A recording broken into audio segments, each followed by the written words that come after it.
हाँ सलोनी बोल। मॉम का एक्सीडेंट हो गया है।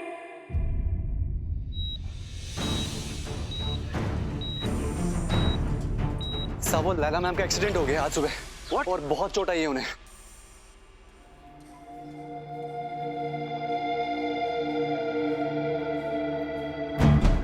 मॉम बहुत ज्यादा परेशान होंगी क्योंकि उनका सारा कर्जा डैड ने चुका दिया है। तुम्हारी मॉम के पास अब कुछ नहीं रहा, इसलिए मॉम ने मौत को चुना। तुम अंधेरे में क्यों हो? दिखाई नहीं दे रहे।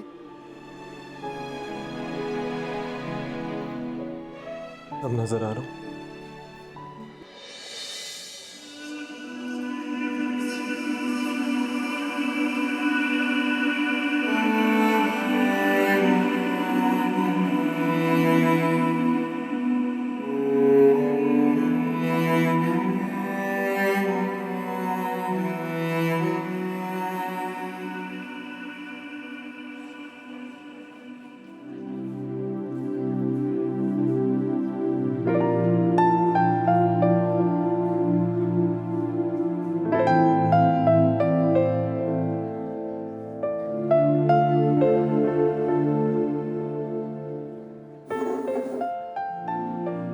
कॉफी। अब इससे पहले तुम ये कहो कि तुम्हें कॉफी नहीं पीनी, और स्पेशली इसलिए कि मैं लेके आया हूँ। मैं तुम्हें ये बता दूं कि कॉफी पिलाकर मैं कोई एहसान नहीं कर रहा हूँ। मैं कॉफी सिर्फ इसलिए लाया था बिकॉज़ मुझे लगता है कि अभी तुम्हारा जागे रहना बहुत जरूरी है, और कॉफी से अच्छी चीज नहीं है।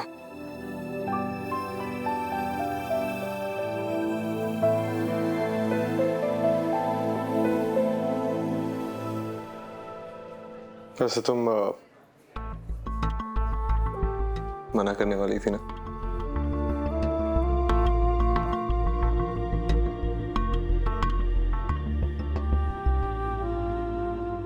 इसमें चीनी नहीं है। हाँ, क्योंकि तुम कॉफी में चीनी नहीं लेती ना।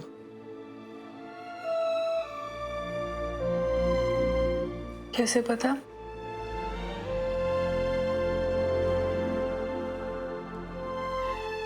हना, ये बात कुछ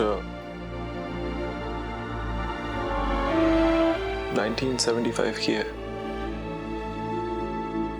उस वक्त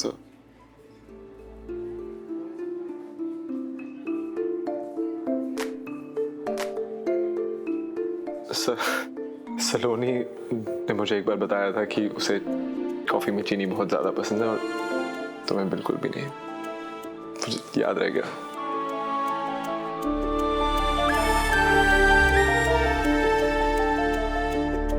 उसको चीनी बहुत पसंद है कॉफी में, मुझे बिल्कुल भी नहीं।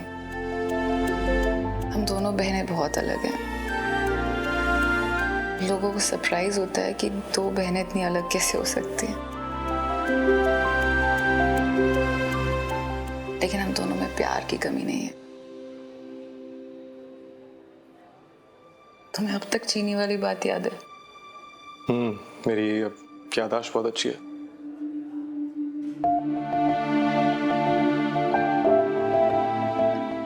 ये अच्छी बात है क्या? क्या? यही हर बात याद रहना, जिस पल से आप निकल आए, आगे बढ़ गए, वो पल याद रहना, वो बात याद रहना।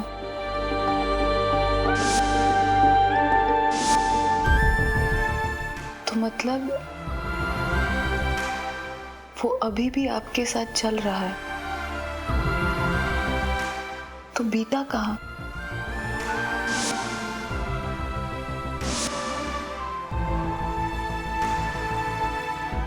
ऐसी याददाश्त ये अच्छी है या बुरी? याददाश्त का अच्छा या बुरा होना भी शायद यादों से जुड़ा है।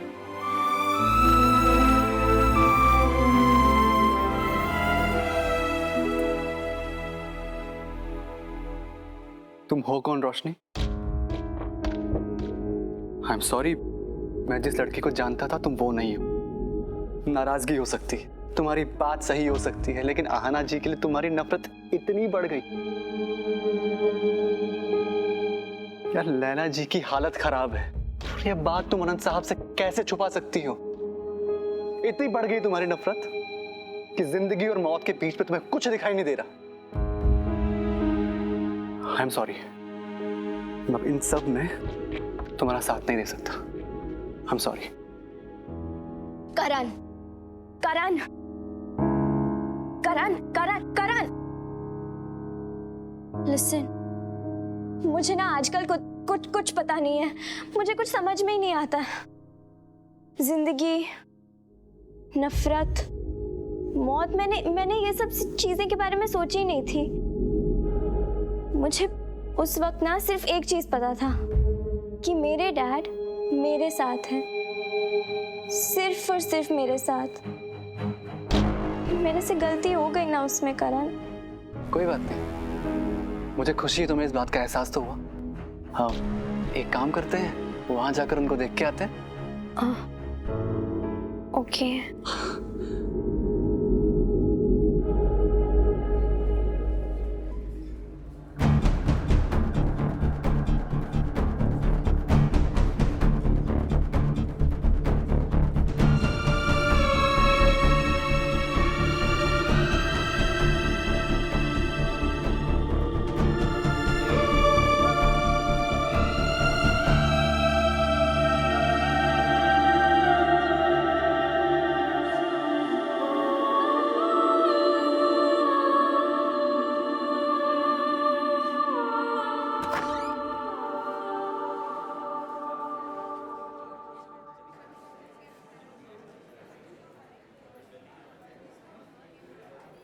देखिए, ऑपरेशन तो हो गया, लेकिन अगले 48 घंटों तक उन्हें ऑब्जर्वेशन में रखना होगा।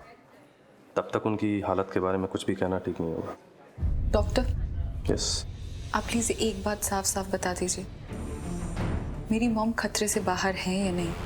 देखिए, मैंने कहा ना आपसे, इस वक्त कुछ भी कहना ठीक नहीं होगा। लेकिन अगर आप फिर भी जानना चाहती हैं तो बस यही कह सकता हूँ कि फिलहाल वो खतरे से बाहर नहीं है।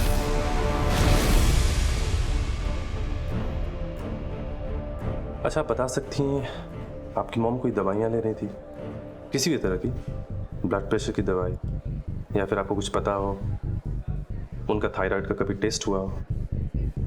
देखिए, ये सारी डिटेल्स हमें चाहिए होंगे। और हाँ, आपकी मॉम के बैग से हमें नींद की गोलियां मिली हैं जो कि काफ़ी स्ट्रांग है। आपको पता है कब से ले रही हैं वो ये गोलियां?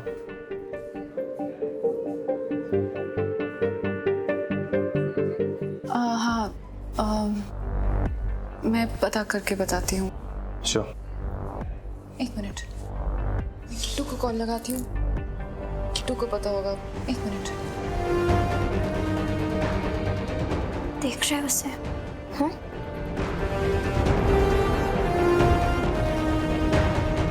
आहना, तुम्हारी अपनी मॉम इस तरह खतरे में है, पर तुम्हारे चेहरे पे एक शिकन तक नहीं आई। समझ नहीं आता तुम्हें थैंक यू कैसे कहूँ। कभी कभार हालात ही ऐसे हो जाते हैं कि थका देते हैं हालात।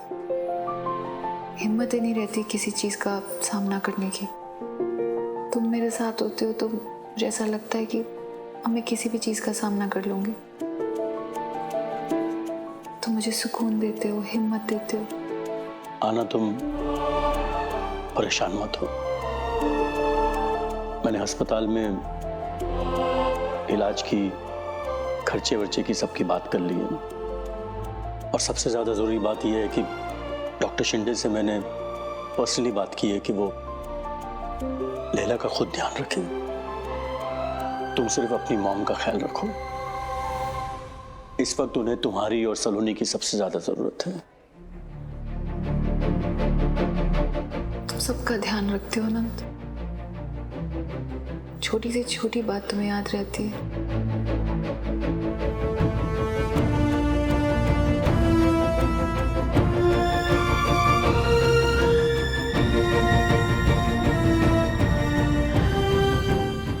समझ नहीं आ रहा कि मैं तुम्हें थैंक यू कैसे कहूँ। थैंक यू की कोई बात नहीं है आना। मुझे बहुत अजीब लग रहा है ये कहते हुए, बट एक बहुत ही जरूरी काम ऑफिस का आ गया है, तो मुझे अभी जाना पड़ेगा। हाँ बिल्कुल जाओ, काम बहुत ज़रूरी है, तुम जाओ। यहाँ पे सलोनी है, मैं हूँ, तरुण है, यहाँ पे हैं लोग, तुम जाओ। इसमें सॉरी बोलने वाली क्या बात है। Please take care. You to.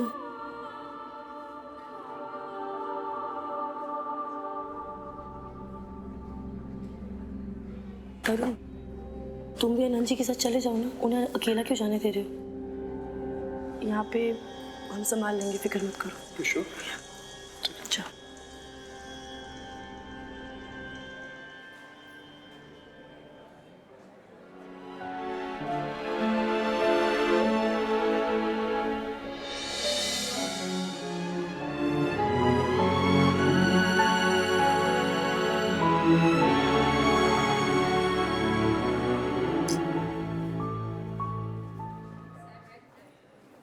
ये क्या हरकत है रोश? मैंने तुझे बताया था कि लैला जी का एक्सीडेंट हो गया फोन करके, तूने एम को क्यों नहीं बताया? रेहान, हाथ छोड़ो मेरा, पहले हाथ छोड़ो। और मैंने कहाँ किसी बात से मना किया? हाँ मैं डैड को बताने वाली थी पर मैं भूल गई, मैं बिजी हो गई, सॉरी ना, बोल दिया। सॉरी? इस पूरी परेशानी में तुम्हारा जवाब सॉरी है? मैंने तुम्हें स्पेशली बोला था कि लैला जी का एक्सीडेंट हो गया, एम को बता देना, हम यहाँ सब परेशान हैं। और तुम्हारे दिमाग में एक बारी भी नहीं आया कि तुम उनकी जान जा रही थी, सिचुएशन टेंस है। लुक एट मी, तुम हो कौन? क्योंकि इस रोशनी को मैं नहीं जानता। तुम कौन हो? तुम्हें क्या हो गया रेहान? तुम्हें सडनली लैला रायचंद की इतनी फिक्र क्यों है? जिसकी माँ है उसे देखो, वो बाहर खड़ी है आराम से, और तुम इधर मुझे खींच के क्वेश्चन आंसर कर रहे हो। मैं क्वेश्चन आंसर नहीं कर रहा हूँ, सिर्फ ये पता नहीं रेहान, अब तुम मेरी बात सुनो। तुम्हें पता है अहाना को अपनी मॉम की एक भी दवाई के बारे में कुछ नहीं पता था। मुझे पूछ लो डैड के बारे में, मैं सब कुछ बता सकती हूँ क्योंकि मैं अपनी डैड की फिक्र करती हूँ। मैं एक्टिंग नहीं कर रही, इधर आओ। देखो अहाना को, उसकी शक्ल पे उसकी मॉम के लिए कोई फिक्र दिख रही है? नहीं ना, आराम से खड़ी है मूर्ति की तरह। और सलोनी को देखो, वो सच में अपनी मॉम की चिंता करती है। तुम्हें सच में लगता है हॉस्पिटल में रहना, अपनी बीमार मॉम की देखभाल करना, तुम्हें सच में लगता है अहाना रायचंद ये सब करेगी? आई एम श्योर कि वो उधर खड़े हुए ना अपनी मॉम की जिंदगी के लिए नहीं, उसकी मॉम की मौत के लिए प्रे कर That's रहे हैं। enough, रोश। ये जो तुम्हारा नया नजरिया चीजों का और लोगों को देखने का, ये मैं नहीं समझ पा रहा। अगर तुम्हें आना से इतनी प्रॉब्लम है तो तुम यहाँ क्या कर रही हो? सबकी कोई ना कोई वजह होती है रेहान। तुम यहाँ भागते हुए अहाना के साथ हमदर्दी जताने आए हो, मैं यहाँ तुम्हें सच बताने आई हूँ। तुम मुझे सच बताने के लिए आई हो? तुम्हें पता है आना का सच क्या है? तुम मेरे को सच बता क्यों नहीं देती? क्या है ये सच? तुम जानती हो आना का सच? Tell me. Shut up Rosh, तुम कुछ नहीं जानती हो। तुम ना कुछ सुनना चाहती हो और ना कोई सच देखना चाहती हो। मैं जानती हूँ रेहान, जितनी वो बाहर से अच्छी और खूबसूरत लगती है ना, अंदर से वो उतनी ही बदसूरत और गंदी है।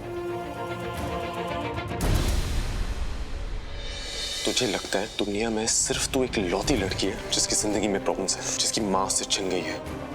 मजा आने लगा है ना तुझे अपने जख्मों को कुरेदने में, उन्हें दुनिया के सामने दिखाने में?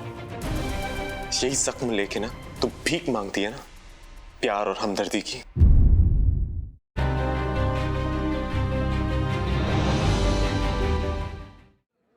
रोश, तेरी प्रॉब्लम पता है क्या रोश? तुझे लगता है दुनिया में सिर्फ तू एक लौती लड़की है जिसकी जिंदगी में प्रॉब्लम्स है, जिसकी माँ से छिन गई है। मजा आने लगा है ना तुझे अपने जख्मों को कुरेदने में, उन्हें दुनिया के सामने दिखाने में? यही जख्म लेके ना तू भीख मांगती है ना, प्यार और हमदर्दी की। रोश प्लीज बड़ी हो जा रोश, लोग सिर्फ कुछ दिन हमदर्दी दिखाते हैं और फिर एक एक करके सब मुंह मोड़ लेते हैं। मैं तेरी बहुत परवाह करता हूँ रोश, इसलिए बोल रहा हूँ, जहां तू खड़ी है ना, और तेरे पास सिर्फ 2 रास्ते हैं। पहला, जिसमें तू दुनिया से नफरत करने वाली खुदगर्ज लड़की है, और दूसरा जिसमें तू सबको प्यार करने वाली, सबको माफ करने वाली रोशनी है। कोशिश कर कि तू दूसरा रास्ता चुन। रोश, जिंदगी आसान हो जाती है यार।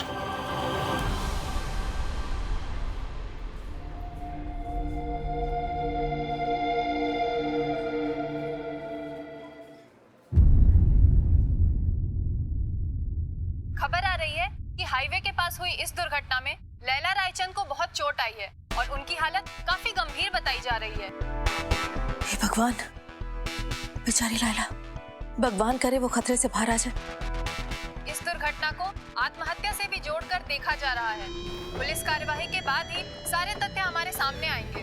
आत्महत्या? हमें लैला से मिलने हॉस्पिटल जाना चाहिए। तुम्हें जाना है तुम जाओ, मैं तुम्हें नहीं रोक रहा। आप जाएं चाहे ना जाएं, लेकिन उससे मिलने मैं जरूर जाऊंगी। कैमरामैन प्रशांत के साथ ज्योति, इंडियन टीवी। कबीर, ये फैसला तुम सोच समझ कर ले रहे हो ना? मुझे फिलहाल सिर्फ लैला को देखना है, किसी भी कीमत पे। सोचने समझने का वक्त नहीं है।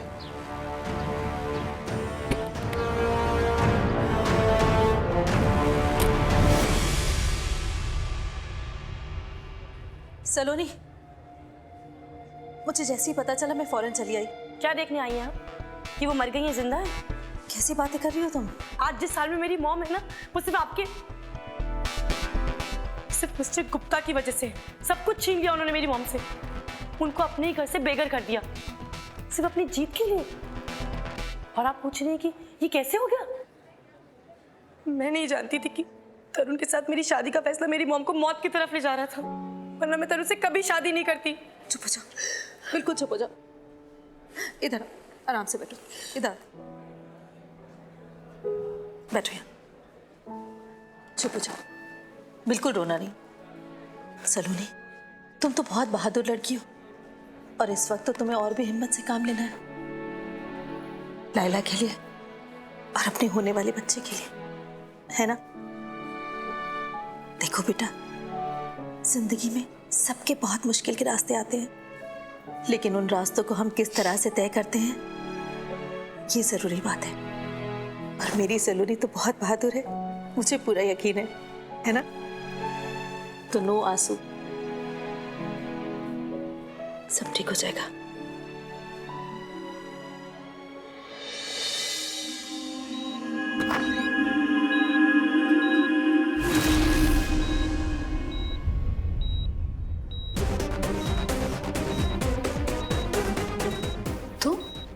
ना मैं यहाँ। तुम ये क्या कर रहे हो? अब क्या बर्बाद करने आए हो? क्या भी करना तुम्हें?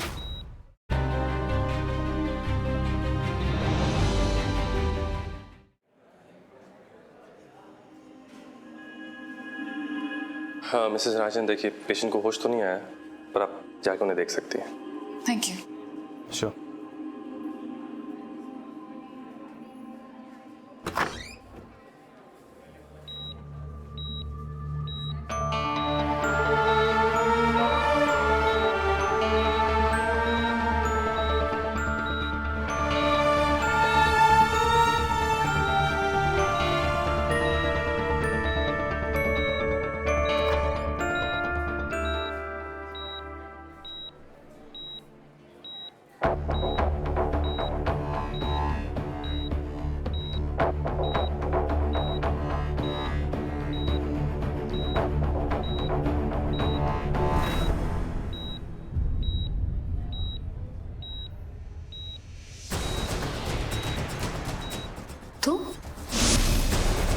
Yes, I have cheated.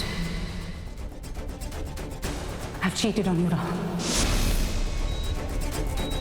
हाँ ना मैं यहाँ। तुम ये क्या कर रहे हो? जब तुम पहले आए थे मेरे पापा को ले गए, अब तुम मेरी मॉम को लेने आए हो? भगवान ना करे। हाँ ना, ये औरत मौत से लड़ रही है जिंदगी के लिए, तो मैं उसे माँ कहती हूँ ना, पर क्या उसे कभी समझने की कोशिश की? थोड़ा समझी, कुछ कच्चा पक्का नतीजा बना लिया कि मेरी मॉम ऐसी है। हाँ ना, जिंदगी ब्लैक एंड व्हाइट या सही या गलत नहीं होती, जिंदगी इसके बीच से चलती है। अगर तुम पूरी तरह गलत नहीं हो ना, तो तुम पूरी तरह सही भी नहीं हो, क्योंकि तुम लैला रायचंद का पूरा सच नहीं जानती। और अगर तुम्हारे सच जाने पे ना लैला चली गई ना, तकलीफ तुम्हें ही होगी, तुम अपने आप को कभी माफ नहीं करोगी। अपना सच अपने पास रखो और निकल जाओ यहाँ से, निकलो।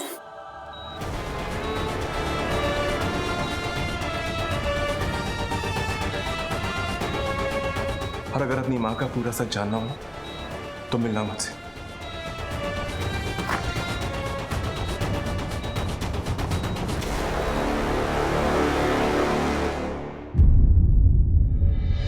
लैला रायचंद को बेचारी का रोल प्ले करना बहुत अच्छे तरीके से आता है। हमेशा किसी ना किसी चीज का शिकार होती होती है वो। हाँ, वो हो गई थी शिकार। उसकी गलती ये थी कि उसने प्यार कर लिया, शादी के बाद अपने पति से नहीं, किसी और से। बेटा यामिनी जी को बोल देना कि आहाना के लिए खाना और कुछ कपड़े अस्पताल में भिजवा दे। फरमाइश है आहाना मैडम की, 2 दिन के लिए वो हॉस्पिटल में रहने वाली है अपने मॉम के साथ, इसलिए खाना और कपड़े भिजवाने हैं। करण सुनो ना, उमा जी से प्लीज कह दो कि उसके लिए खाना भिजवा दे। और कपड़े?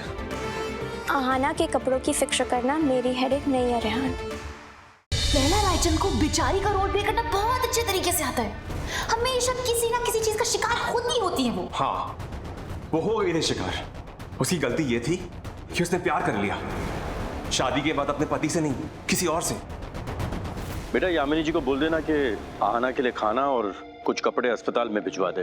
फरमाइश है आहाना मैडम की, 2 दिन के लिए वो हॉस्पिटल में रहने वाली है अपने मॉम के साथ, इसलिए खाना और कपड़े भिजवाने हैं। करण सुनो ना, उमा जी से प्लीज कह दो कि उसके लिए खाना भिजवा दे। और कपड़े? आहाना के कपड़ों की फिक्र करना मेरी हेडेक नहीं है रेहान।